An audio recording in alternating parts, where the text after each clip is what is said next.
Olá, queridas irmãs. Olá, queridos irmãos. Boa noite, bom dia ou boa tarde. Para você que nos acompanha aqui ao vivo, de repente está longe e por essa razão temos o fuso horário, e também para você que estará conosco numa oportunidade qualquer, uma vez que o nosso programa segue gravado, graças a Deus. Renata, seja muito bem-vinda. Zenilda Monteiro, olá, minha irmã. Jorge Dutra, do Rio de Janeiro, do canal Estudar Kardec. Eulina Urruzola, olá, minha irmã. Adilson, boa noite. Mágida, lá de Brasília. Fevereiro estaremos aí, minha irmã. Lia Valente, olá, minha irmã querida. Abraço. Eliane Tavares. Edmar Fonseca, ali do Prata, vizinho nosso, ó. Madbra, olá, minha irmã, lá de Bertioga. Maria Marconde está com a gente. Nosso querido Willy Silva está aí. Henrique Souza. Olga, lá de Goiânia. Henrique é seu conhecido, Jorge? Legal. Gente boa, certamente. Olga, lá de Goiânia. Conceição Batista. Henrique Rosana Souza. Faria, lá de Caçapava. O Henrique Souza é de Barra Velha, Ah, sim. de Santa Catarina. Mora na beira da praia. Opa! Precisamos fazer amizade com ele, hein? A Rosana me mandou uma surpresa a seu respeito que muito me agradou no decorrer do programa, a gente comenta. Rosana, obrigado por estar conosco, viu? Paulo Iter. Elô Paisão, também amigo. Olha, tá aí o Paulo, que beleza. Quem não é amigo do Jorge, hein, Quincas? Me conta. Rapaz. Elô Todo mundo, né? Paisano, tá aí. Paulo Iter é da capital do interior de São Paulo, é da cidade de Conchal, que é a capital do interior, né? Você tem São Ah, Paulo. São Paulo é a capital do estado e a capital do interior, Conchal. Conchal. É igual Tupaciguara aqui com o interior de Minas, é a capital É também. também capital do interior de Minas, né? Uma coisa. Rita Maria, Luciene Silva está aí com a gente. Nosso querido Maurício Mancini, ele é de Seropédica, no Rio. Seropédica. Agora Outro está dia lá em passei São José. bem pertinho de Seropédica, bem pertinho. Só que hoje ele Tava está de... no São José do Rio Preto acompanhando o filhotão lá, ó. Maria Marcondes, Tatiana, olá, minha irmã. Nosso querido Edmilson Braga está aí. Deixa eu ver quem mais. Bom, e mais uma porção de amigo que vai chegar e que de repente já chegou e não se manifestou ainda.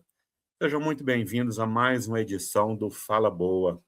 Quincas, boa noite, meu irmão. Que alegria, hein, Quincas? Quincas, Boa antes de noite, eu boa cumprimento, noite. você sabe do que eu estou me recordando agora? Ah, Daquela noite inesquecível, salvo engano, 1º de abril de 1904, onde Eurípides vai a primeira vez numa casa espírita e Bezerra então lhe recebe dizendo: Eurípides Barçanufo, enfim entre nós. É a mesma emoção de receber o nosso irmão aqui, viu, Quincas? é engraçado, né, Wellington? Quantas vezes nós falamos, nossa, nós precisamos um dia estar com o Jorge. É, E você falava, mas a agenda dele é quase que impenetrável. é. E eu estava pensando aqui, Jorge, estava pensando aqui, porque, claro, né, eu não precisava nem ter agenda, mas eu acho que precisava ter agenda também. Você sabe por quê, Jorge? Outro dia, era uma segunda-feira, alguém me cobrou a palestra, que era online, e eu tinha uma palestra, agendar duas palestras ao mesmo tempo, no mesmo horário, tudo às 19h30. Mas alguém falou assim para mim: não, eu entendo, é os 85 anos. Agora, você imagina a agenda desse meu querido amigo Jorge. Eu tive a oportunidade de tirar retrato com ele lá no céu, sabe? Ele não lembra disso, mas eu tirei um retrato meu com ele. Foi a vez que foi fora lá do shopping. Sabe, Jorge? Cristais.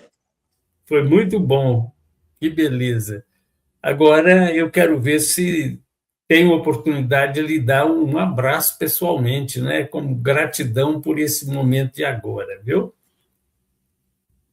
Obrigado. Jorge, bem-vindo, meu irmão. Boa noite. Boa noite, Wellington. E boa noite ao meu menino Quincas. Boa noite para você. E boa noite a todos que estão conosco aí, a Dilson Chibukawa também, que está conosco.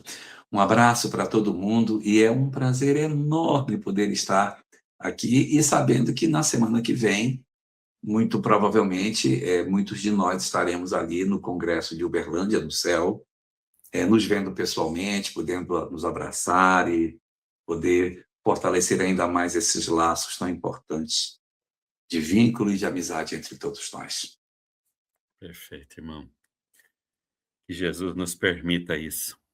Quincas, meu irmão querido, nós temos alguma página aí para dar ênfase à nossa conversa com o nosso irmão ou a gente já parte para a conversação? O que você prefere?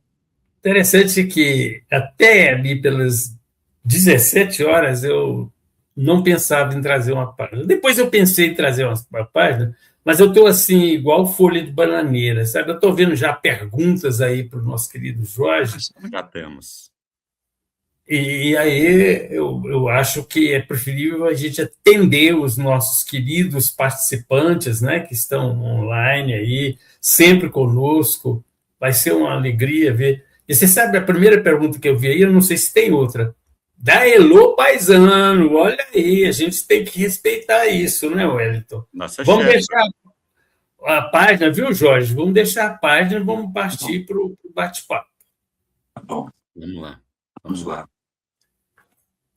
Nossa querida Elô Paisano, a Elô é uma colaboradora assídua aqui do canal Espiritismo.net também, está sempre com a gente. Obrigado, Elô, por enviar a sua pergunta. E nós aproveitamos para incentivar e deixar a todos aqui muito à vontade, porque, muito embora o Elahá é a primeira vez que está conosco, mas a gente já conhece inúmeras participações dele, ele tem prazer, alegria em conversar, em responder às perguntas, viu, gente? Fiquemos todos à vontade, vamos aproveitar esse momento. O Jorge, a Elô diz assim, Elahá, sobre Maria, a mãe de Jesus, afinal, como Maria desencarnou? Dormição ou assunção? Tem algum relato nos livros espíritas? Olha, uma coisa muito importante que a gente observe é que a doutrina espírita ela é composta em cima de um princípio que é o princípio da universalidade dos ensinos dos espíritos. Por que muitas vezes a gente dá tanta relevância para a obra de Allan Kardec se ele é apenas um livro como qualquer outro, né? E tem, por que as pessoas, não, mas a obra de Kardec comenta isso, não. É porque a obra de Kardec ela foi composta dentro de um modelo, dentro de um método muito diferente. É um método chamado universalidade dos ensinos dos espíritos. Ou seja, um conteúdo que veio para a obra básica, ele passa por uma verificação em diversos grupos, diversos países, diversos médiuns, para ver se tem convergência e, havendo convergência, isso vai para a obra básica. Então, como Kardec funcionava? Ele publicava seu material na Revista Espírita e eu esperava pela manifestação dos seus leitores. Os leitores, então, se manifestavam e traziam para ele a ideia da universalidade dos ensinos. Então, tem muita coisa na Revista Espírita que você não encontra em nenhuma obra básica. Por quê? Porque não houve convergência, e o que houve aparece.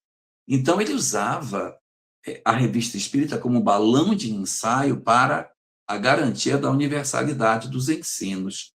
Então, nós chamamos de doutrina espírita aquilo que efetivamente está colocado na obra de Kardec, e a autoridade do texto dele vem não do fato de ter sido Kardec que colocou, mas do fato de que ele usou essa metodologia para criar um determinado conjunto de verdades.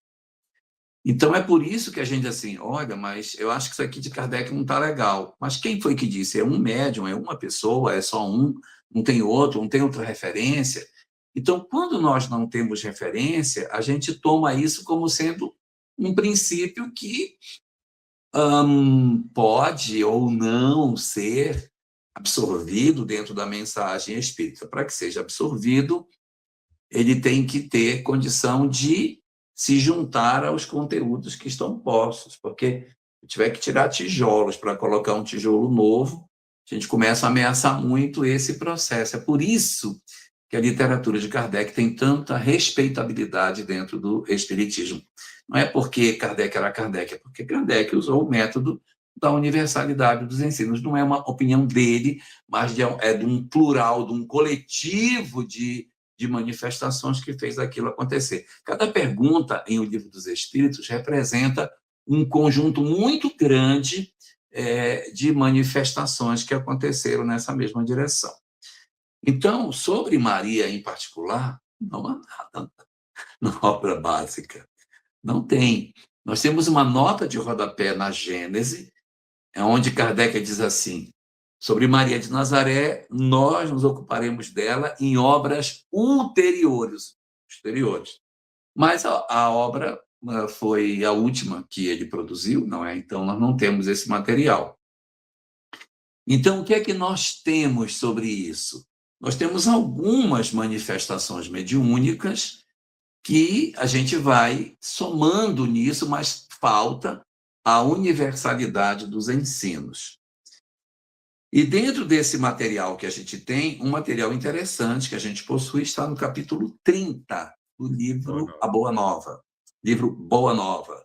No livro Boa Nova, o último dos capítulos da obra vai falar especificamente sobre a situação em que Maria se encontrava no final da existência. Então, nós vamos ver aí Maria já idosa, recebendo, segundo esse texto, um peregrino, e esse peregrino, no caso, era Jesus. O peregrino, no final da conversa, se revela a ela e diz que veio buscá-la. Então, ela teria tido algum tipo de passamento, teria tido uma vertigem, um AVC, não sei, acontece alguma coisa com ela, e ela teria desencarnado, no dizer desse texto, capítulo 30 do Boa Nova, e aí isso aconteceu. O que ocorre, muitas vezes, é que as pessoas cobrem a história de Maria de uma mística muito grande. Então, as pessoas já não querem considerar que ela teve uma morte comum. Mas ela pode ter tido, sim, se Paulo de Tarso teve, se Francisco de Assis teve, grandes nomes tiveram, não é? Então, evidentemente, ela deve ter tido também. A aparição de Jesus após a morte não é, na visão da doutrina espírita, uma ressurreição do corpo, mas é uma materialização de alguém após a morte. Não é um fenômeno tão singular assim. Então, as pessoas querem dar a Maria uma condição de que ela teria tido, não uma morte, mas ela teve uma assunção aos céus, ou que ela entrou numa dormição e dali ela... Então, assim, essas coisas mais materiais, elas colidem com a naturalidade com que a gente tem que ver a questão da vida material. A vida material é isso aqui mesmo, tá? A gente encarna, aí experimenta uma infância, os dentinhos caem, depois nascem outros dentinhos, a gente vai crescendo, se torna adulto, não é? Então, isso tudo é muito, muito tranquilo. A vida material, ela é assim.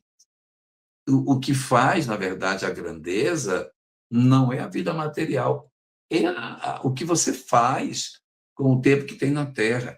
Kardec também nasceu, teve dentinho, caiu dentinho, trocou dentinho, cresceu, ficou velho, teve problema de pressão alta, não tinha uma losartana para ele tomar, então ele acabou tendo uma desencarnação com 65 anos. Pergunto para o menino Quincas. Menino Quincas, um cara que desencarna com 65 anos, tá velho ou tá novo? Tá novo. Tá novo. Então, não tinha recurso, e Kardec desencarnou como qualquer outra pessoa. Então, Kardec desencarnou, Paulo de Tarso desencarnou. Tudo. Então, a gente não pode criar sobre a vida material uma questão de excepcionalidade, porque o que importa não é a morte, o que importa é o que fazemos na janela de tempo entre o nascimento e o retorno para o mundo espiritual. E, Jorge, Jesus também desencarnou, né? Jesus também desencarnou. Então, a gente, às vezes, fica lutando para não admitir, porque, assim, dentro do cristianismo clássico, Quincas, tem aquela ideia de que Jesus não enfrentou a morte, porque se ele ressuscitou, ele não morreu, né? Ele não morreu. Mas a doutrina diz, não, ele morreu, como qualquer outra pessoa. Morreu, se encarnou. Aí ele aparece materializado depois da sua desencarnação, depois da crucificação. Então, a gente tem que ter mais naturalidade com o fenômeno da existência física. Ele é assim mesmo. Ele é desse jeito. Divaldo Franco desencarnou, Chico Xavier desencarnou. Eu não. Ô Jorge, nós temos mais perguntas, mas me permita aqui ressaltar a presença de tantos corações amorosos aqui. Nossa querida Larissa Chaves está aí com a gente. Eu não acredito. Deixa eu me colocar de pé. Tem que me pôr de pé. Peraí. Tem que me colocar de pé aqui, rapaz. Espera aí. Boa noite, Larissa. Seja muito bem-vinda à nossa live. Poxa vida. Permissão para ficar sentado na sua presença, poxa vida. Vou te dar uma notícia que vai te agradar, então. Ela estará conosco no céu. Meu Deus! Estará conosco no céu. E aí eu vou poder agradecer a ela pessoalmente. Legal. Vai, estará lá. Muito bom. Estivemos juntos na África. Em novembro, nós somos juntos na África. Eita! Eu soube que todo mundo que vai não volta igual, né? Acho que todo mundo volta muito mexido, né? Volta sim. Mexido. Olha, nós temos aí o Luiz Cláudio, lá de Formiga, do canal Despertar, que o cumprimenta também. Rapaz, eu estive em Formiga esse ano. E a nossa querida... ele me disse, ele até me mandou um vídeo com você lá. Ele também esteve na África com a gente. E a nossa querida Patrícia de Roios, essa está lá um pouquinho mais longe. Tá lá meu Deus, minha irmã Patrícia de Roios. Meu Deus, Patrícia, que coisa boa você aqui. Escuta, o Luiz de lá, de Formiga, é o Piteco? É o Piteco, é ele. Então, eu almocei na casa de Piteco. Gravei um vídeo com o Piteco. Isso. Nossa, gravamos um vídeo. E você gravou uma entrevista, você entrevistando ele a respeito da África, não foi isso? Isso mesmo. E o Luiz Cláudio... então foi a África? Foi. Ele é o Piteco, ele mesmo. Será que ele vai voltar junto com você, Wellington? Permita Jesus que sim, porque companhia agradável, viu? Super agradável. Convida o Jorge para ir com você. Mas é para já, é para já. Isso está no seu coração, Jorge, de conhecer algum dos projetos? Envolvido com a fraternidade, nós já sabemos que você é. Né? E você tem o desejo de ir lá conhecer um dos projetos? Tenho. Podemos conversar isso em momento oportuno. Perfeito. Vamos conversar. Vamos lá.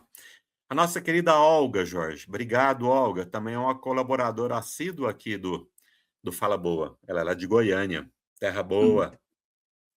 Muitíssimo bem-vindo, Elahá. Boa noite. Pode, por favor, me explicar qual é a mensagem central da parábola do filho pródigo? A mensagem central da parábola do filho pródigo é que a parábola não deveria ter esse nome. Segundo os estudiosos de textos, inclusive o próprio Vinícius, quando se debruça sobre essa questão, acho que é no livro Nas Pegadas do Mestre, ele diz que o nome desta parábola deveria ser Parábola do Filho Pródigo e do Filho Egoísta. Por quê? Porque os dois filhos, eles são tão ricamente apresentados no texto, eles são tão psicologicamente robustos, que é um empobrecimento do texto você falar que a parábola é do filho pródigo. Parece que só tem um filho. Mas o segundo, ou melhor, o primeiro filho, que é apresentado depois, ele é extremamente rico, porque muitas pessoas acham que, ai, coitadinho de mim, que nós somos o filho pródigo. Nós estamos mais para o filho mais velho do que do filho pródigo. Porque o filho pródigo é aquele que errou, se perdeu, se quebrou todo no caminho, descobriu que estava errado e fez o caminho de volta para casa. Este é o filho pródigo. O filho mais velho, ele ainda não fez esse caminho. E o que é pior, ele acha que ele está certo. A pior característica do filho mais velho é a crença de que ele está correto. Ele acha que ele está certo. Então, quem está certo de suas certezas não se transforma. Primeira das bem-aventuranças diz: bem-aventurados os pobres de espírito, porque deles é o reino dos céus. O reino dos céus é para aqueles que percebem que têm pobrezas espirituais, que têm lacunas morais, e ainda não tem as virtudes que deveria ter. Ele é pobre. Então, esse que percebe que tem pobrezas tem a chance de se transformar, que é o filho pródigo. O filho mais velho, ele tem uma outra visão. Ele acha que ele está correto, acha que ele está certo. Ele mora na casa do pai, mas ele não entra. Ele fala para o pai que ele queria um cabrito para festejar com os amigos e não com o pai, quer dizer, o pai não faz parte da vida dele. Existe, portanto, toda uma falsa proximidade do pai. Nós estamos muito mais para esse do que para o outro. Mas você pergunta qual é a mensagem central da parábola do filho pródigo. Ela é uma resposta para o que está disposto nos versículos 1 e 2 do capítulo 15 de Lucas, porque a parábola do filho pródigo, ela apresenta a informação de Jesus para dois personagens que estavam conversando com ele. Um eram os pobres, os desgraçados, os publicanos, as pessoas de má vida, os equivocados, que representam o filho pródigo. E quem está também nessa mesma cena são os sacerdotes, criticando Jesus porque ele está dando atenção para as pessoas de má vida. Este é o filho pródigo. E os sacerdotes, o filho mais velho. A parábola representa esses dois arquétipos. O que errou, descobriu e voltou, que é o que estava acontecendo. As pessoas de má vida querendo encontrar um caminho de volta. E o outro filho que nunca saiu de casa, que se achava certíssimo, mas que, na verdade, ainda estava muito longe emocionalmente do pai. Então, a mensagem central é a descoberta do que somos, de quem somos, onde verdadeiramente estamos. Estamos vivendo perto do pai, sem contato com ele, ou já fizemos a nossa saída para o erro e já fizemos o nosso caminho de volta. Alguns de nós estamos ainda indo. Ainda não chegamos na fase de querer comer a comida do porco, né? Mas a gente vai encontrar uma conexão muito estreita entre a parábola do filho pródigo e essa figura do filho pródigo em si e os artigos 9 e 10 do Código Penal da Vida Futura, capítulo 7, a primeira parte do Céu e o Inferno. Artigos 9 e 10 falam exatamente da necessidade da reconstrução emocional da criatura, que ele chama lá de quitação, para a libertação efetiva da alma. Então, há uma conexão estreita entre artigos 9 e 10, capítulo 7, primeira parte, Céu e Inferno, Código Penal da Vida Futura, e a parábola do filho pródigo. Essa, essencialmente, é a mensagem que se quer tomar. E a mensagem que Jesus quer nos deixar é exatamente o fato de que nós temos que saber que filho nós somos. O mais velho, que acha que está certo, ou o outro que se equivocou e conseguiu voltar. Boa noite, Patrícia de Roios, seja muito bem-vinda. E ela está dizendo aqui, ó, Jorgito, vamos juntos à África. Ela também deve ir com a... Eu tenho que fechar a agenda para poder ir. Não é assim, vou, porque a programação é muito apertada, tem que abrir janela para isso. Não é Tá fácil. certo, meu irmão. Boa Ok. noite, Cidinha Mota de Votuporanga. Meu Deus do céu, até Cidinha está por aqui. Boa Muita noite gente. para você, Cidinha. Que povo abençoado que está com a gente, viu? A Luísa. Ô, Luísa, também esteve com a gente na África, ó. Que beleza. Quincas, dou prosseguimento às perguntas ou você quer fazer Claro. algum comentário, meu irmão? Não. Preferência aí, não é? Tá igual eu hoje em dia, porque eu fui outro dia numa repartição, né? E tinha lá para pegar a senha. E está lá, mais de 80 anos, preferencial. Eu entrei nessa, sabe, Wellington? E fui atendido rapidinho. Você vê que beleza. Então, o pessoal que está no chat está tudo com 85, viu, Wellington? Tem a senha preferencial, né, Quincas? Vamos lá, então. Preferencial. A Dolores cumprimenta o nosso querido Jorge, já está dizendo assim, boa noite, Quincas, Jorge. É Quincas, Jorgito e Wellington. E é ela que lhe faz a pergunta.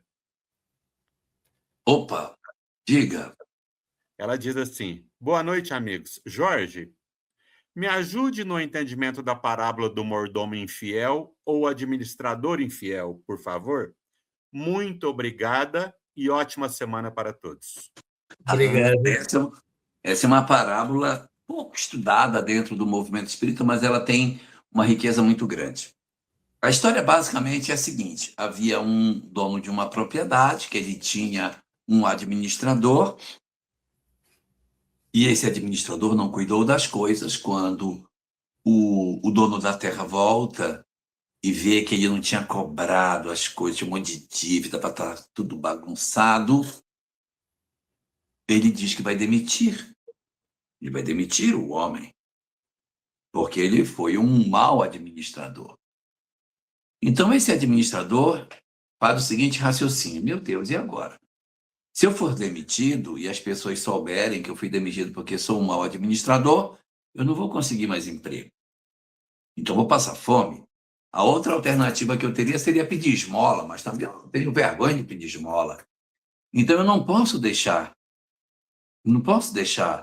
que isso aconteça. Eu preciso resolver isso. E o dono da vinha, dono da propriedade, não é vinha, dono da propriedade, disse para ele: olha, você tem que dar conta da sua administração. E ele, então, sai para resolver o problema. Ele disse: rapaz, eu preciso resolver isso. E quando você está nesta condição, você tem que abrir mão dos seus próprios ganhos. Quando você tem um administrador, você é meeiro. O dono da terra tem metade e você tem a outra metade. Ele é meeiro, porque ele administra.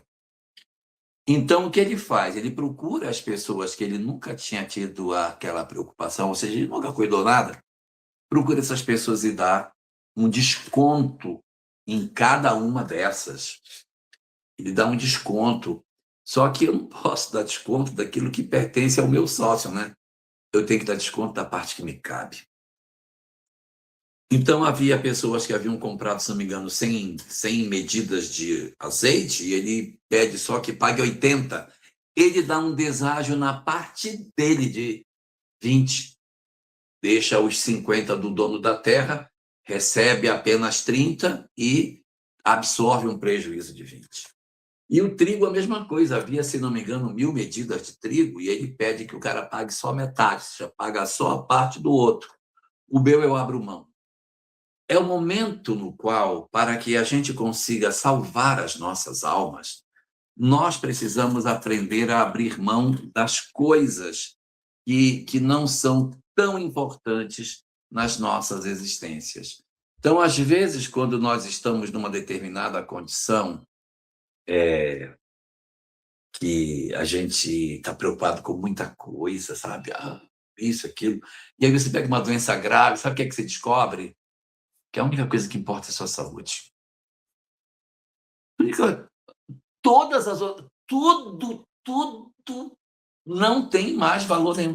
Antes eu estava, não, é porque eu vou comprar meu carro, vou comprar um Porsche, eu vou não sei o quê, vou comprar um apartamento de cobertura, aí pá, pega uma doença feroz. Eu não quero mais não disso. Faça o deságio das coisas. Dar conta da sua administração é a descoberta de que nós iremos prestar contas daquilo que fazemos na vida. Então o Senhor chega e diz: e aí, meu filho? E aí, Quincas, o que você fez? Como é que você... O que você produziu nesse pouco tempo que eu lhe dei? Eu lhe dei aí 85 anos para você fazer as coisas. O que você fez nesse tempo? E aí, quando eu me dou conta de que eu realmente vou prestar conta, a gente fica assustado. Já viram pessoas que têm experiência de quase morte? As pessoas que têm experiência de quase morte não voltam igual. Quando ela volta, diz: não, eu descobri que isso aqui é tudo bobagem. Você redefine sua vida quando você tem uma doença grave, quando você tem um luto de filho. Luto de filho muda todos os objetivos de vida de uma família. Descobre que as coisas que a gente corre atrás não têm tanto valor. Você faz uma viagem assim, tipo para a África, as descobertas que você faz, o quanto isso mexe com você, faz de você uma nova criatura, e aí você começa a sentir que você tem que prestar conta da sua administração. E na hora que você presta conta, você vai abrindo mão daquilo que não é importante para entregar a parte do Senhor, abrindo mão das vantagens que você quis ter durante o tempo em que você administrou. E aí, quando ele vai e presta conta com o Senhor, você dá: muito bem, você me devolveu a minha parte, né? Devolveu os meus 50% e ainda me deu 80%, pegou a parte para ele, ficou com a parte. Mas ele, pelo menos, deu conta da administração dele. Lola, é isso que a gente tem para trabalhar sinteticamente na parábola do administrador infiel ou do mordomo infiel. Que bacana. Dolores, obrigado Excelente. pela sua pergunta, viu? Wellington, eu tenho uma pergunta para fazer para o Jorge. Você está com a preferencial, meu irmão. Manda bala. Ele está na fila do mais 80. Mais 80. Jorge, olha bem, o nosso querido Simão Pedro participa conosco todo primeiro domingo de cada mês. Sim. Legal. E ele tem uma mania. Ele traz o copo dele e fala assim: nós vamos falando até enquanto eu estiver bebendo. Agora que o copo secar, eu não falo mais. É assim também? Não, aqui a água não acaba nunca. O que acaba é o tempo, porque tem uma outra live depois de vocês. Olha aí, tá Nós vendo? ajustamos. O copão dele tá igual do Simão. Vamos lá, a Ajustamos com pergunta, ele, né? Lucas, até as 20h30, viu? Isso. Ah, tá. Vamos lá, vamos a mais perguntas aqui. Essa está uma gostosura do nosso querido Edmar. Jorge, olha o que o Edmar Fonseca, nosso vizinho aqui da cidade do Prata, que também foi à África com a gente. Jorge, poderia falar um pouquinho para nós sobre palestra política na Casa Espírita? Assisti e creio que muitos ainda não assistiram. Achei muito importante para nós, principalmente que nós estamos no ano político, né, Jorge? É um assunto oportuno mesmo, né? Só ser tão detalhista como numa palestra, porque a gente tem que ser mais sintético para atender os outros. Perfeito. Mas, sinteticamente, o que a gente poderia dizer é o seguinte: o movimento espírita, ele nunca deve se aliançar com nenhum tipo de braço político, partidário. Lógico que o espiritismo ele é político, porque tudo é política. Dentro de casa, quando você conversa com sua mulher, você faz política. Você faz política no seu trabalho. Quando você conversa com as pessoas, você apresenta uma ideia, outro apresenta uma ideia. Isso chama-se política, mas isso não é política partidária. O espiritismo sempre será uma doutrina política porque ele discute as questões da sociedade. Sempre será. Agora, ele não pode ser político partidário, ter uma sigla, defender uma chapa, atacar pessoas, defender pessoas, pessoalizar, dar nome de políticos. Isso nós nunca poderemos fazer. O movimento espírita ele precisa se manter indene de todas essas questões. os nossos queridos companheiros da Igreja Católica, e eu não estou falando isso no sentido de crítica a eles, mas os nossos irmãos da Igreja Católica deixaram para nós uma experiência do que acontece quando ocorre uma conexão entre a política partidária e o mundo religioso. Foi o que aconteceu nas eras anteriores, em que reis e príncipes tinham uma vinculação muito forte com os aspectos religiosos. Isso não dá certo. Misturar a religião com a política do mundo não é a melhor estratégia. Então, nós devemos, sim, manter o movimento espírita isento dessas questões. Então, há muitas pessoas que querem dizer que o espiritismo é de esquerda. Ele não é de esquerda. Outros querem dizer que ele é de direita. Ele também não é de direita.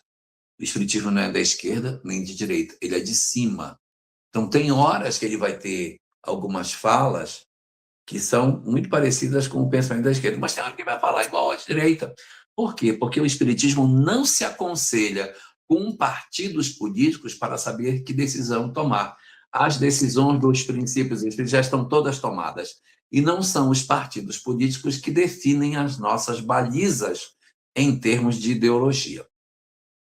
Se alguém, por algum motivo, elege um partido para direcionar a sua existência, então, na verdade, ela não é mais espírita, ela pertence a esse partido. Se esse partido é mais soberano na decisão da vida dela do que o pensamento espírita, então ela deixou de ser. Ela agora está mais vinculada a uma visão política do que a visão que o espiritismo tem. Então, você vê muito pessoas falando de nós somos do espiritismo à esquerda, beleza. Nós somos do espiritismo à direita, beleza.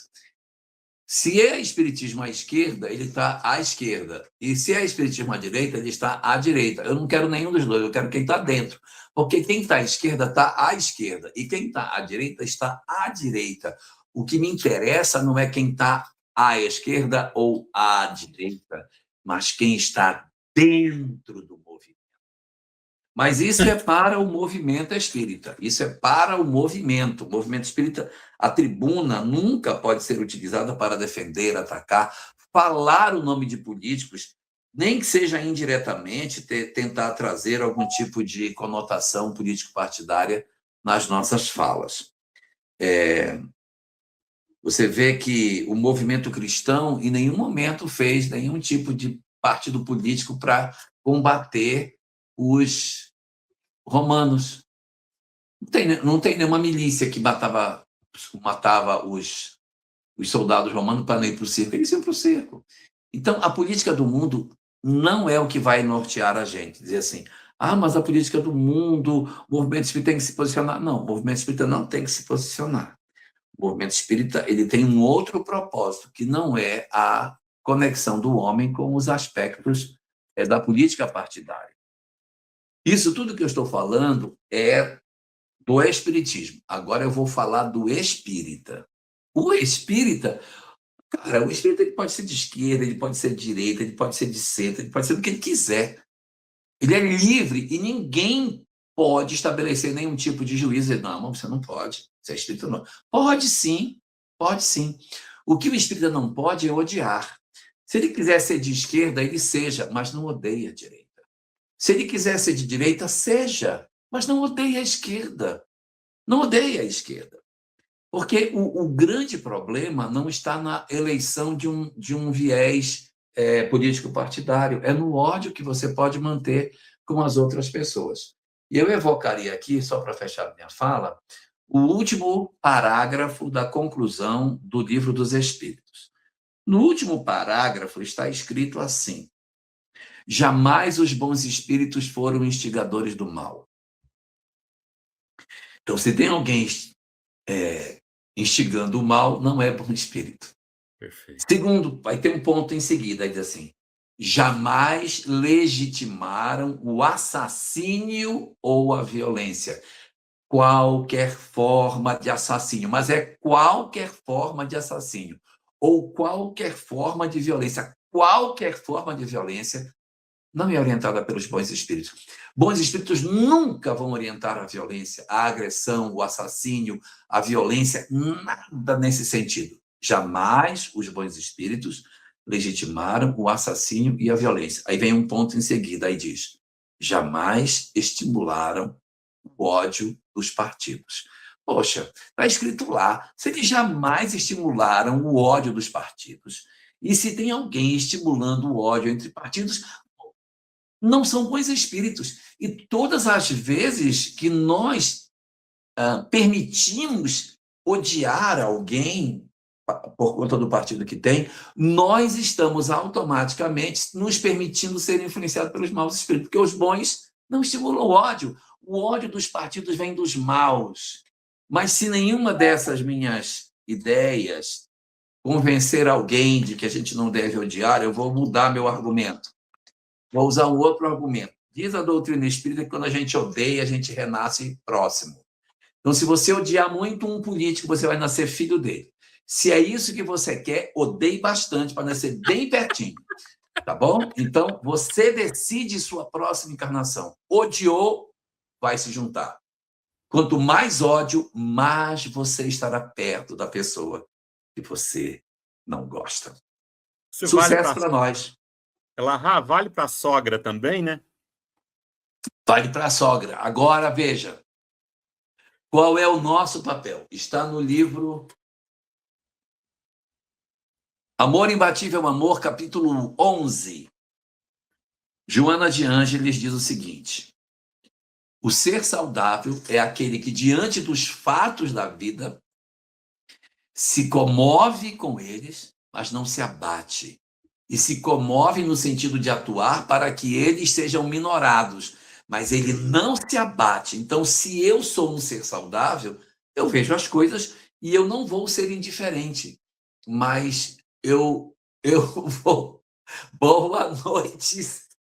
Boa noite, Rosana Faria. Meu Deus, sim, Rosana, com certeza, e vai ser o mais velho. Então, o que ocorre? Joana de Anjos, é o seguinte, que a gente tem que ser sensível ao que acontece. Eu não posso ser não sinto nada. Não, eu tenho que ser sensível, mas eu não posso me abater. E o que é a minha sensibilidade? Atuar para tentar minorar o fenômeno que eu vejo. Então, é atuar para minorar. Não sou o governador planetário, não vou resolver o problema do mundo, mas sou sensível. Só não posso me abater. Sei que sou um ser imortal. Já passei por muitos sistemas extremamente violentos, autoritários no passado. Então, as dificuldades que a gente possa viver na situação presente não pode nos desesperar, porque se somos seres imortais, nós um dia estaremos do lado de lá, pensando em como podemos contribuir para melhorar o lado de cá. Então, vamos atuando, sem pânico, fazendo o que a gente pode. Agora a pergunta é minha de novo, né, Wellington? Perfeito, irmão. É tudo rapidinho, viu, Jorge? Jorge, você nasceu num lar espírita? Não. Não nasci num lar espírita. Nem nasci num lar cristão. Minha mãe era judia e meu pai gostava de tudo que era religião do Oriente. Então, vivi nesse ambiente. Fui conhecer Jesus assim mais de perto depois. Foi quando eu entrei na juventude espírita que eu tive mais contato com Jesus. Vou até contar uma historinha. O Alberto Almeida, talvez nem. O Alberto Almeida foi meu coordenador de juventude, talvez ele nem lembre dessa história. Mas vou contar para vocês. No primeiro encontro de jovens que eu participei, eu devia ter uns 6 meses de doutrina espírita, no máximo. Por aí, uns 6 meses. Eu fui para um encontro de jovens e o cara fez uma palestra lá, o Antônio fez uma palestra. Quando ele acabou a palestra, fui atrás do Alberto. Alberto, quero falar contigo. Alberto, meu coordenador, e eu, jovem da juventude dele. Para quem não sabe, o Alberto é 7 anos mais velho que eu. Aí, muito bem. Aí o Alberto, o que é que foi? Disse, não, o Antônio estava fazendo a palestra e ele falou que Jesus é o nosso mestre. Aí tá, e aí? E aí que é isso? Ele disse que Jesus é o nosso mestre. Sim, mas qual é o problema disso aí? Eu disse, mas ele é nosso mestre? Claro que é. Mas meu mestre ele não é. Ele é teu... Não, ele não é meu mestre. Se ele não é teu mestre, ele é mestre de quem? Ele é mestre dos discípulos dele lá, que ele teve lá atrás. Não, ele não é meu mestre, ele é mestre daqueles caras lá. Meu ele não é. Aí Alberto, não, cara, como é que eu vejo Jesus, meu? Eu vejo Jesus igual eu vejo o Buda, igual eu vejo o Krishna, eu vejo Jesus. O Buda não é meu mestre, o Buda é mestre dos discípulos que ele teve lá. O Krishna também não é meu mestre, o Krishna Sócrates não é meu mestre. Eu acho bonito que eles pensam que são pensadores, mas meu mestre ele não é, não. Aí o Alberto colocou assim a mão no meu ombro e disse assim, então tá bom. Então é o seguinte, a partir de hoje ele também é teu mestre, tá bom? Tu é discípulo dele. Aceita isso e pronto, é isso que tem que aceitar.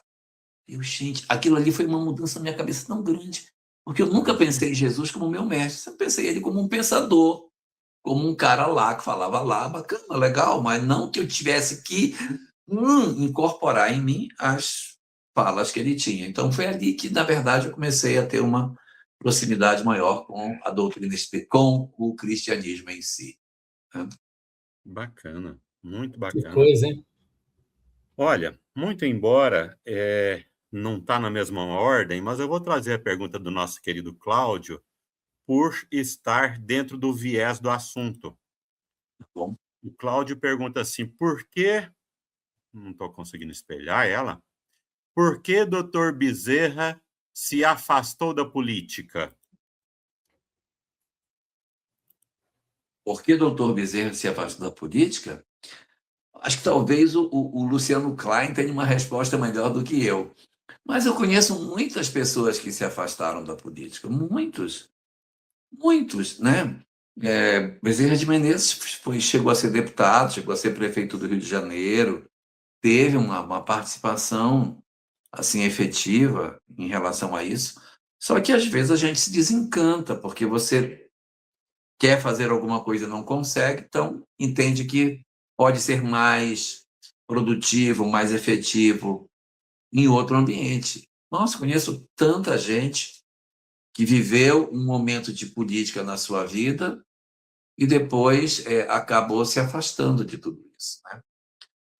A gente, às vezes, na vida profissional nossa, a gente recebe convites, você acaba recebendo um convite, vive nesse meio político, mas enxerga, vê tanta coisa esquisita que você diz, olha, eu acho que eu consigo colaborar melhor numa outra posição.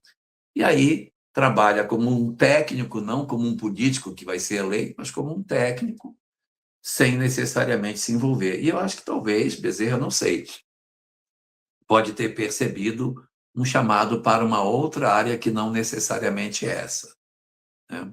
Mas isso não é uma coisa incomum. Né? A questão do afastamento das pessoas do ambiente político é um fenômeno razoavelmente frequente na nossa sociedade. Perfeito. Dou prosseguimento, Quincas? Perfeito, Wellington. Vamos lá. Observatório do Repórter. Boa noite, Elahá. Quando vem ao Pará? LN Olha, do Pará. não tenho previsão de ir a Belém. Eu deveria ir a Belém neste ano de 2026, porque o Centro Espírita onde eu comecei, que é o Ivon Costa, está fazendo 100 anos. E eu recebi um convite para ir para as festividades de 100 anos da casa. Mas, infelizmente, quando eles me convidaram, eu já tinha uma programação estabelecida, se eu não me engano, para a cidade de Gravataí, que é no interior do Rio Grande do Sul. Não sei. Mas eu sei que eu tenho um agendamento e não seria ético eu arrancar um agendamento para colocar o Pará. Aí eu, infelizmente, não consegui atendê-los. E eu não tenho previsão de ida a Belém até o horizonte de 2027, que é a programação que eu já tenho feita. Eu tenho 26 e 27 a programação de viagens, mas não tenho previsão do Pará. Não lembro. Perfeito, meu irmão. Acho que não. A nossa querida Mágida, lá de Brasília. Jorge, você não acha que na maioria das escolhas da criatura estão no sentimento da inveja, não querer que os outros tenham, em tantas passagens nas 3 revelações? É dos Ou, escolhos. Jorge, você não acha que na maioria dos escolhos da criatura, é verdade, dos escolhos da criatura estão no sentimento da inveja? Isso mesmo. Magda, talvez você esteja tomando por humanidade a população da Terra. A população da Terra não é a melhor medida do que é a humanidade. Porque é igual você olhar para um hospital e dizer, você não acha que todo mundo aqui é doente? Então, você está olhando para um planeta de provas e expiações, espíritos endurecidos, cheios de imperfeição moral, extremamente arredios a tudo aquilo que diz respeito ao progresso. É bastante razoável que nós tenhamos muitas imperfeições morais. Mas a humanidade não é a Terra. Então, não dá para dizer que a criatura é assim.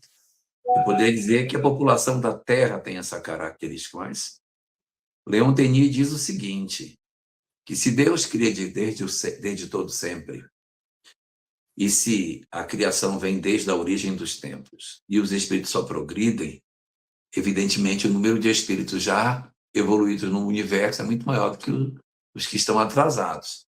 Nós fazemos parte do fundão da sala, nós somos aqueles que ainda estamos com dificuldade.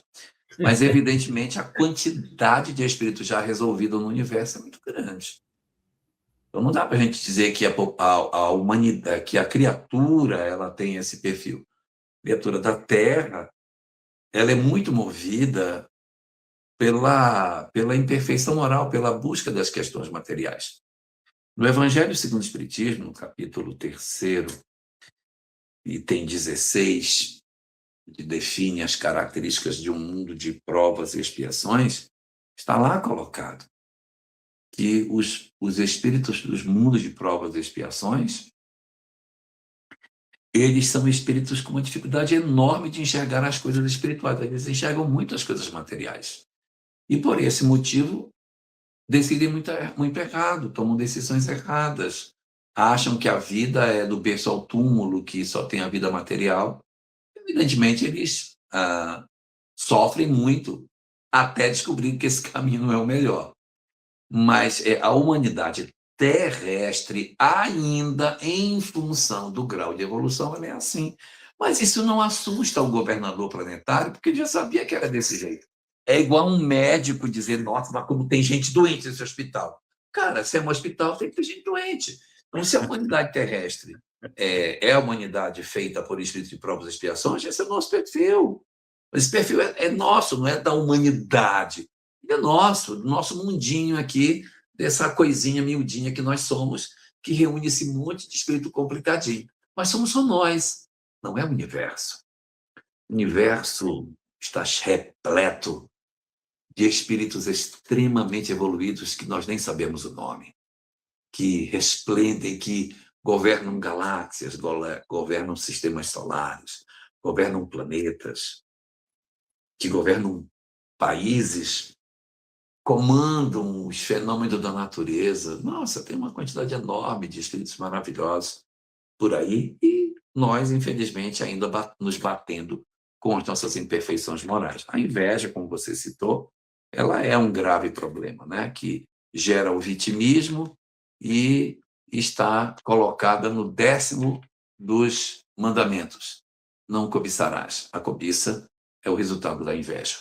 Diferente de roubar. E roubar eu cobiço e pego. Na cobiça, eu só cobiço, mas não pego. Se pegar, vai para o 8º mandamento. Se só cobiçar, aí fica no 10º mesmo. Que beleza. Marcelo, obrigado, Marcelo. Marcelo diz o seguinte, Jorge, por favor, no capítulo 23 do Evangelho, que fala sobre estranha moral, o que Jesus quis dizer sobre deixe os mortos enterrar seus mortos e sobre vim trazer a mãe contra o filho, etc.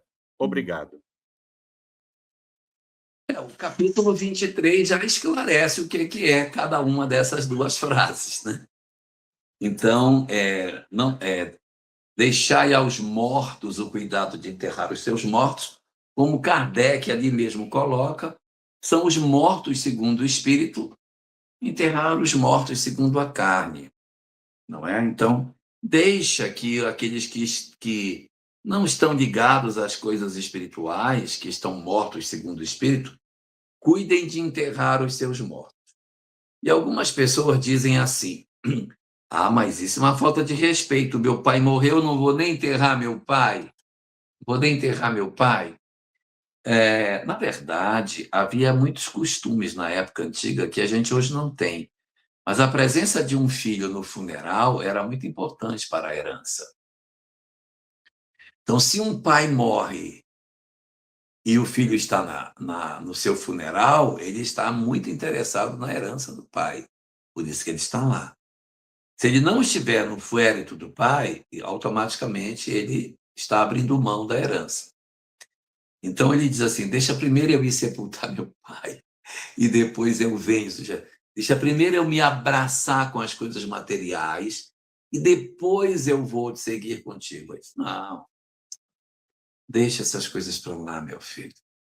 Deixa os que estão ligados às coisas materiais cuidarem das coisas materiais. Deixa aos mortos o cuidado de enterrar os seus mortos. Então, é um sentido mais de sinalizar que a gente não supervalorize os aspectos que dizem respeito à nossa relação com as prioridades que nós devemos buscar na nossa vida. E o segundo, que está no Evangelho de Mateus, capítulo 10, versículo 34 e seguintes, que fala: eu não vim trazer a paz, mas a espada, que eu vim colocar o pai contra o filho, filho contra a mãe. É o que acontece, na verdade, quando você tem uma diferença de pensamento dentro da família.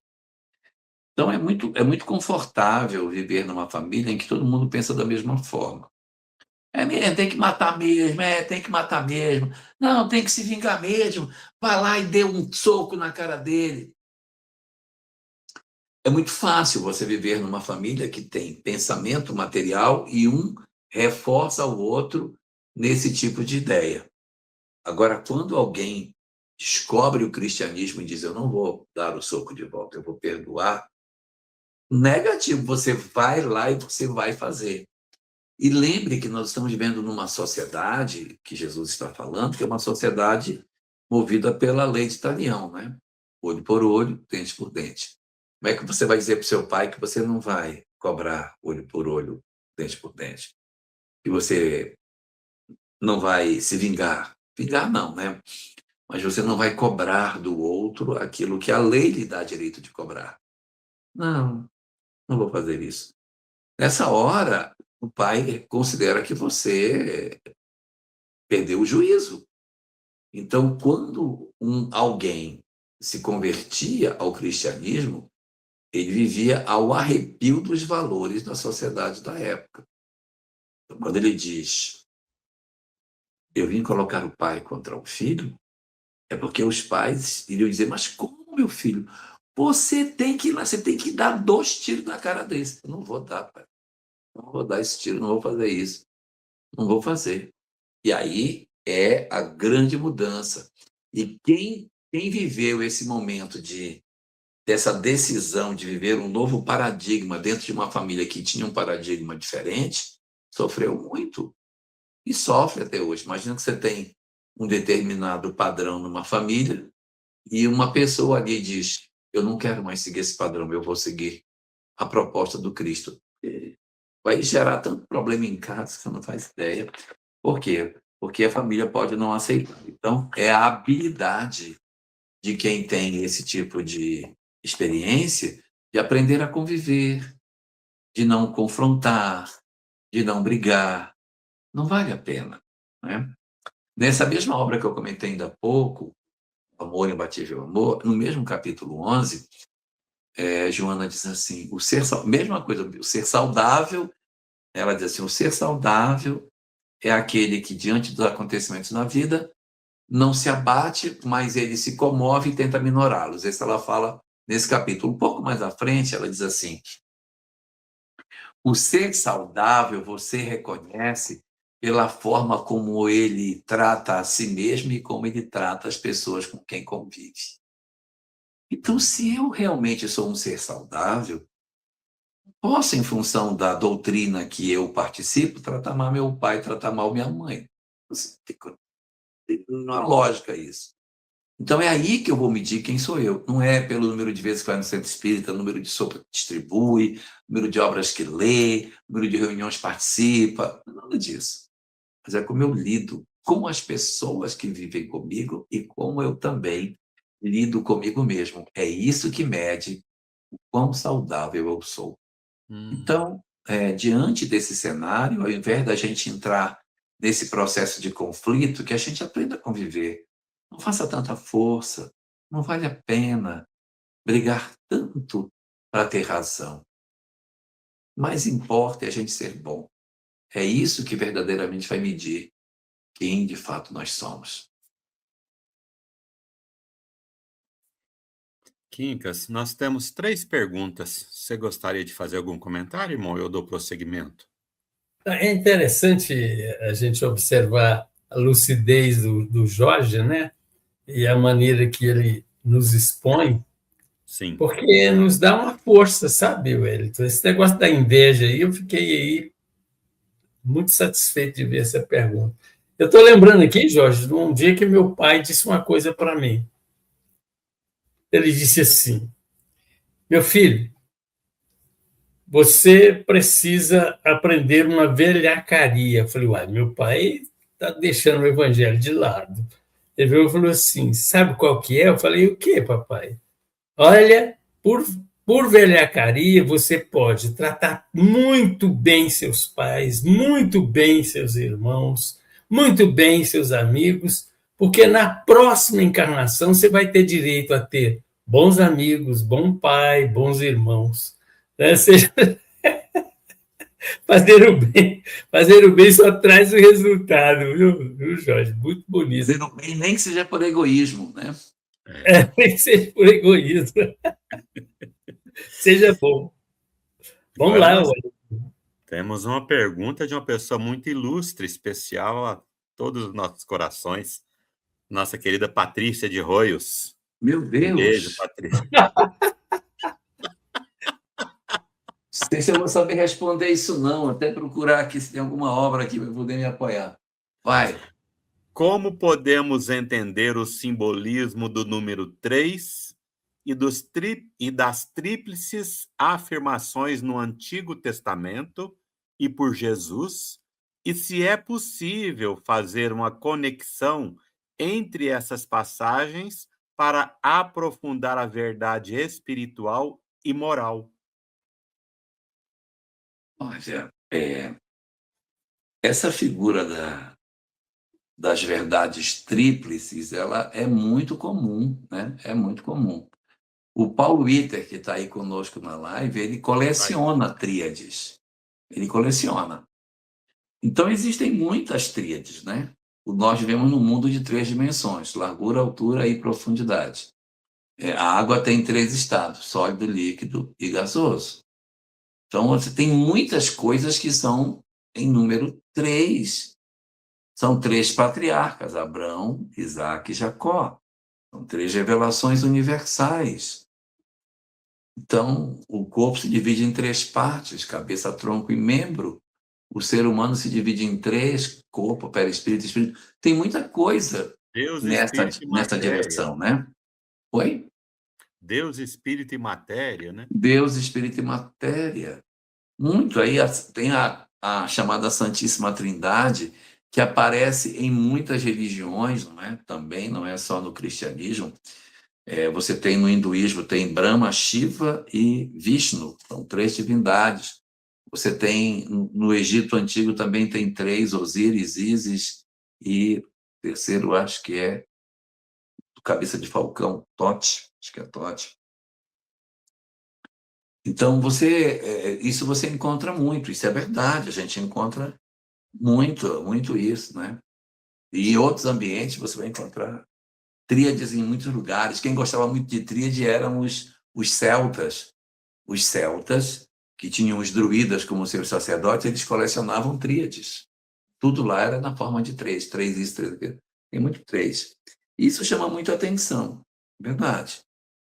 Mas se eu olhar, tem muito 4, tem muito 5, tem muito 7, tem muito 10, tem muito tudo, né?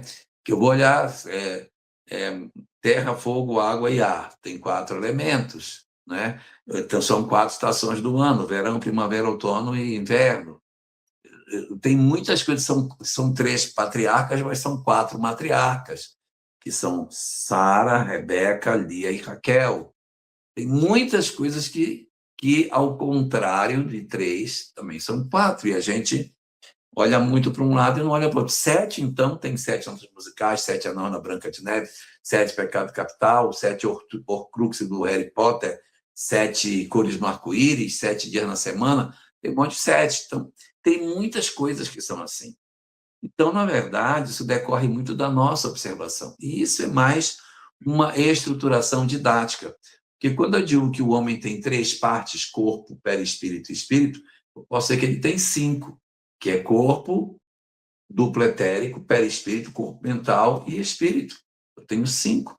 Tem outras divisões que até colocam o homem com 7 camadas, né? Então, eu posso, dependendo do meu interesse, rever essa questão numérica para outros valores. Isso não pode nos impressionar, porque é fato que isso acontece de uma maneira muito efetiva. Se você for no livro Emmanuel, de Emmanuel, capítulo 33, lá tem uma colocação que diz que espírito e matéria vieram de um mesmo princípio. Ele diz o seguinte: sim, existe Deus, espírito e existe matéria. Então, existe o princípio material e existe o princípio espiritual, os 2 princípios criados por Deus. Mas ele diz que esses 2 princípios, eles têm um princípio anterior a eles, que derivou para esses 2. Então, este princípio, aí você pode dizer que tem 2, que é Deus e esse trem aí, que é um negócio que nem é espírito nem é matéria, é um treco anterior aí que dá origem aos 2. Está lá no livro Emmanuel, de Emmanuel, capítulo 33, onde ele discute sobre dualismo e monoísmo, acho que é monoísmo, sei lá, que a ideia é se Deus criou só um objeto, outro criou 2, e ele vai apresentar a opinião dele nesse sentido, né? Então, essas visões, elas acontecem muito. Se eu for puxar para 5, 5 tem um monte. 5 tem os mundos, são 5 tipos de mundos, né? 5 são os livros de Kardec, 5 são as obras de Moisés, o Pentateuco. Tem um monte de 5 por aí. Bacana, bacana. 5 é o cachorro no jogo do bicho. E tem o 7º céu, né? Tem o 7º céu, Tem o 7º céu. É verdade. Bacana. Agora nós temos aqui a pergunta da nossa querida Rosiméria, ali de São José do Rio Preto. Obrigado, minha irmã. Jorge, em nossas reencarnações, vamos sempre voltar com as mesmas pessoas do nosso convívio? Não necessariamente. Há uma tendência de nós retornarmos próximos das pessoas que nós já tivemos relações, que é muito lógico, né? Se eu odiei alguém, eu tenho uma tendência de voltar próximo desse alguém. E esse retorno não é porque Deus seja sádico, é para dar a oportunidade de você se resolver, porque ninguém é feliz odiando. Então tem que reencontrar os inimigos, os desafetos, às vezes dentro da família, às vezes não necessariamente na família, mas esse reencontro ele é muito importante. Então é muito comum que a gente renasça próximo daqueles que, de certa maneira, têm um vínculo espiritual com a nossa história. Mas nós encontramos no livro Memórias de um Suicida uma informação lá que diz que os filhos ingratos renascem longe da família. Por que os filhos ingratos renascem longe da família? Porque se eles forem ingratos, eles não merecem esses pais, né? Então, se eu tenho alguém que é um filho que não reconhece o que eu faço, ele perde a concessão da convivência com aqueles que ele não soube reconhecer. É parte, vou dar uma palavra forte, é parte do castigo, né? É parte da consequência da minha atitude eu viver longe daqueles que eram meus laços de afeto. Isso está no livro Memória de um Suicida e no livro Drama da Bretanha, a gente encontra isso corporificado na história de Andrea de Guzmán. Andrea de Guzmán, na obra, nasce longe do pai, longe da mãe, longe de todo mundo. Todos são estranhos. Ela nasce numa família completamente estranha a ela. Por quê? Porque na encarnação anterior, quando ela foi Berthe de Somerville, ela teve um comportamento muito ruim, ela foi muito ingrata, ela fez muita besteira, mas muita besteira mesmo. E, consequentemente, ela perdeu a concessão da presença dos seus afetos. O único afeto que ela tem, espírito conhecido, que encarna com ela nessa encarnação, é o irmão Vítor de Guzmán, que era o antigo Carlos Felipe II, do livro Nas Voragens do Pecado, que reencarna com ela, que é o Charles, que é o mentor, né? Uhum. Ele e os seus amantes do ontem rondam a vida dela, mas afeto, as pessoas que amaram a ela de verdade, que cuidaram, todos perdem a concessão de estar com ela, e ela enfrenta uma encarnação muito solitária e faz besteira de novo. Faz besteira mais uma vez, mesmo na solidão. Que beleza, hein? Perfeito. Bonito. Ana Lúcia Lessa. Quinca, você ia fazer algum comentário, irmão? Não. Vamos lá, as perguntas, que já está com o tempo voando, né? Inclusive chegou mais uma. Ana Lúcia Lessa. Obrigado, Ana. Você acha que esse período de conturbação irá deixar algum progresso? O objetivo é que deixe, né? O objetivo é que deixe. Agora, o progresso não é no mundo, é na criatura. Por quê? Nós temos uma ilusão muito grande quando se fala de transição planetária, porque as pessoas acham que o mundo vai entrar numa mudança, vai ficar lindo, maravilhoso. Gente, o mundo não vai mudar. Quem está em transição não é o planeta, quem está em transição é a humanidade planetária. Então, esse processo convulsionado que a gente está vivendo não é para mudar o mundo, é para mudar a nós.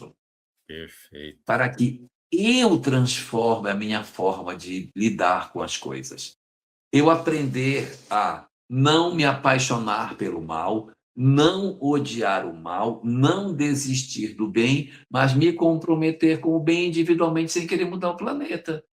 Então, eu não quero me conectar ao mal, eu não quero odiar ao mal, eu não quero mudar o planeta.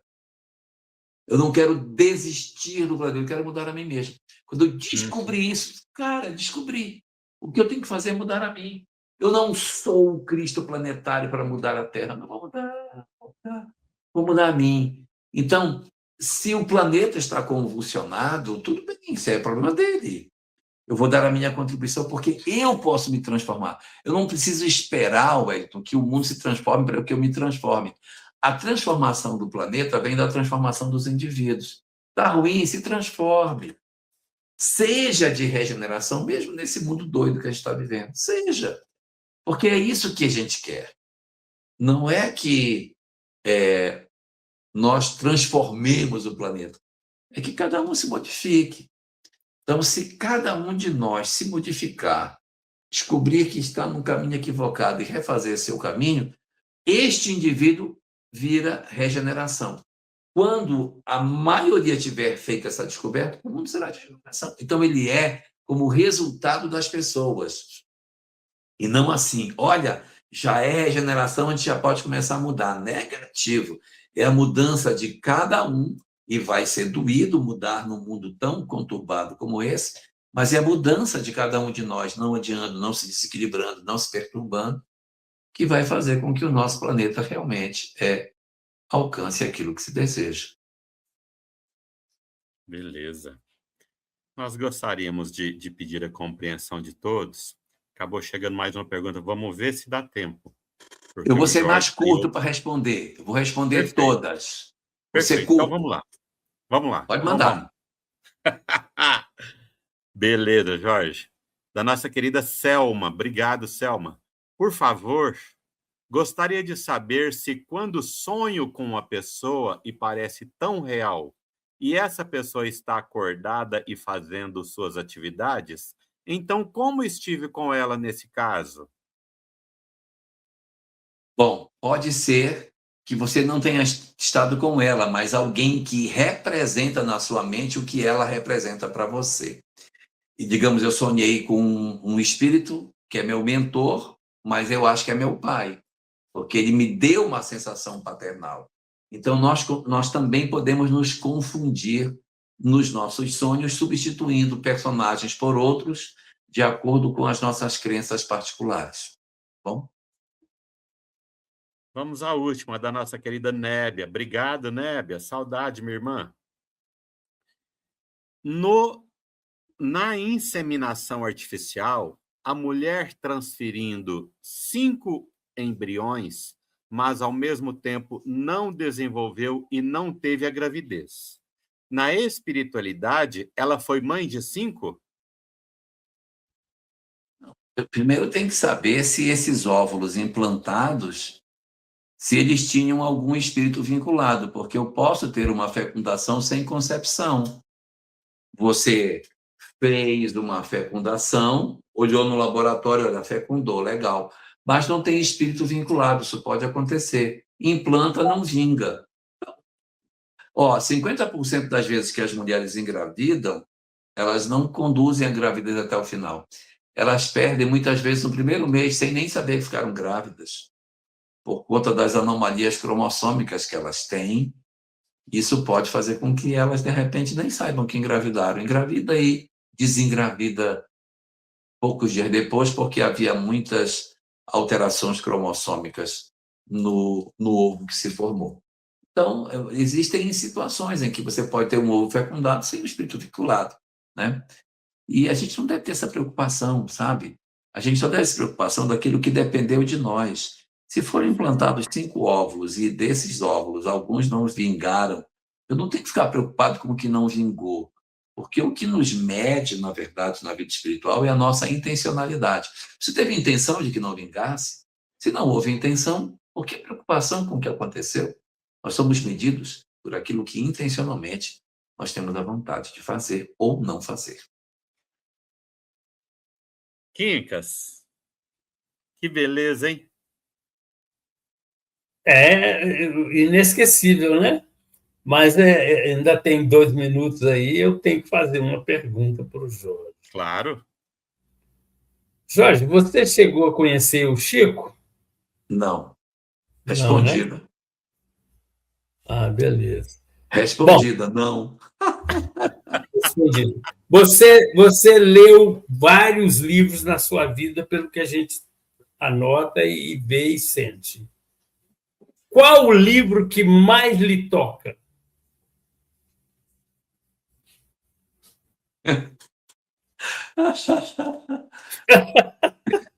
Eu citaria 2. Posso citar 2? Pode.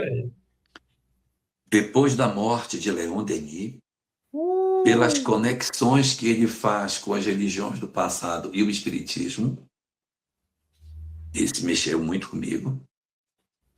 E um segundo livro, bota 3. Afinal, Quem Somos, de Pedro Granja, porque faz uma digressão muito boa também desse aspecto histórico e conecta com o espiritismo e as experiências científicas. Um segundo, esse do Leon Denis, o Depois da Morte, por essa capacidade de nos entregar a conexão das religiões antigas com o espiritismo. E um terceiro, que tem muita gente aí que vai achar graça do que eu vou dizer, mas um livro que mexeu muito comigo, chama-se Renúncia.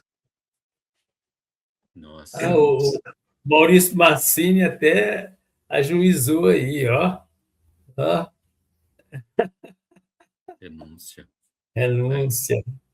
Maravilha, né? Renúncia mexeu muito. Você sabe que eu tinha já muitos anos de doutrina, tinha mais de 40 anos de doutrina, nunca tinha lido Renúncia. Porque achava que era um livro água com açúcar. Todo mundo, é ótimo. Eu digo, não vou ler. Não vou ler, porque todo mundo fala que é bom, eu não vou ler. Eu nunca li. Aí eu tive que fazer uma live sobre esse livro, aí fui obrigado a ler. Eu li com raiva, sabe? Porque eu não queria ler ele, não. Porque eu achava que era um livro besta. Cara, eu nunca chorei tanto num livro, e nunca tive tanta mexida em mim com aquele livro, como aquele livro fez. Imagino. Nossa, a Cidinha está até dizendo que Renúncia mexeu muito comigo. Eu passei uns 8 meses depois do livro ter lido, que eu lembrava da história e eu chorava. Só de eu lembrar, eu chorava. O livro mexeu demais comigo. Muito. Que beleza. Olha aí, ó. A Rosana é lá de Caçapava, tá aí com a gente. A espiritualidade deu um jeito de você ler. Verdade. Verdade. A Rosana nos enviou uma foto de você cozinhando na casa dela, você cantando. Ah, é? Eita. Lá em São Gotardo também ele cantou. Ana Tereza Camasmi cantou e muito bem, por sinal. Mas quem cozinha bem é a Rosana. A Rosana tem uma mão para cozinhar, que é um espetáculo, né? Meu Deus, extraordinário. Ô Jorge, gratidão Oi. enorme, meu irmão, impagável, viu, companheiro? Eu que agradeço. Jesus permita que a gente encontre mais janelas na sua agenda para você estar com a gente. Sim, sim. Muito bom, muito bom. E no próximo final de semana encontramos no céu, né? Se Deus permitir, né? Vamos Muito ver. embora, Jorge, eu tô aqui, não sei se o meu irmão vai conseguir entrar no céu. Me falaram que ele não entra no céu tão fácil. Não, eu tô, inclusive, já tem um mês que eu tô sem comer açúcar, tô sem comer doce, porque tem que entrar no céu, tem que passar na porta estreita, meu amigo. Eu quero ver se eu vou conseguir, porque eu só bebendo água por isso.